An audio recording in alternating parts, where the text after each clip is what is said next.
It was actually really interesting for me to take this project on because I had looked at this house to buy as my own project prior to meeting the client. And when I lost in the bidding war to purchase this house, the client called me about 4 days later and I said, wait a second, are you the house with the pool and the garage? And she said, yes, that's the house. And I said, I'm very familiar with it. I would love to come and meet with you. Even though I wasn't going to get to work on it for myself and I had been disappointed with that, I was thrilled that I got the opportunity to work on it. This house was very dark when we first got here, and by adding a 17-foot addition off the back of the house, brought the outdoors in and also allowed us to see how beautiful the yard is. They wanted a space to feel that they could be watching the kids and being part of the family, and they wanted a spot for the kids to be able to do homework or watch television or play, and they could also be in the kitchen at the same time. In terms of aesthetically, they really wanted the space to have kind of a farmhouse cottagey feel, but also have a real authenticity to it and reflect the neighborhood, so we were able to bring some of that back into the design at the same time. It was difficult for us doing a little more of that farmhouse cottage feel kitchen, but I still wanted it to feel contemporary for them. So we mixed in a shaker with the beadboard. So you get like a shaker-style contemporary cabinet, and then we brought in the mesh, and that added a whole other texture and element to it, and then offset it with a couple of really interesting archways and pattern details in the cabinetry.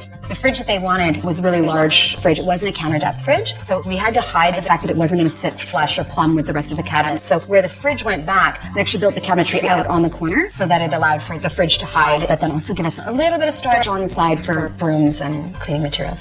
Going with the colored kitchen was a bit of a challenge because making sure we get something that not only works right now, but is going to work for them in 10 years. So we chose something that was in that gray vein and in that natural color, but had that hint of blue-green to it. Depending on the way that the light changes, the cabinetry changes as well, which is really nice because you're in this vast space with tons of natural light, and then at night it kind of cozies up and warms up the kitchen. So other areas where we brought that cottage farmhouse feel in were with the floors. We used a really wide plank, kind of honey-colored natural flooring that I love the natural look to it, the distressed look, the knots that are in it. And then we also clad the entire extension in old barnwood. And by using that, it kind of gave that warm texture and that richness to the space at the same time. We then also used the same wood on the floating shelves on either side of the fireplace. And we actually used a brick because there are areas throughout the home where exposed brick is used, and we wanted to keep that feel and flow. But we painted it out into white so it didn't feel like we were just pulling veneer from somewhere else.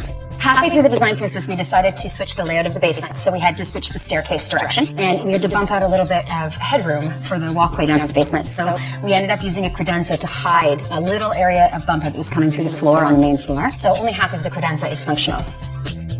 For me, the most exciting part about working on this home was the architectural plans and getting to go through the floor plans of the home. I absolutely love working on the exterior elevations and deciding what the home's going to look like from the outside as well as the inside, but working backwards in that plan. So working with the floor plans and deciding how these people are going to live in this home and what's the experience going to be like for years to come and who's going to spend time here, and then pushing it to the exterior and designing the shell around the functionality of the house.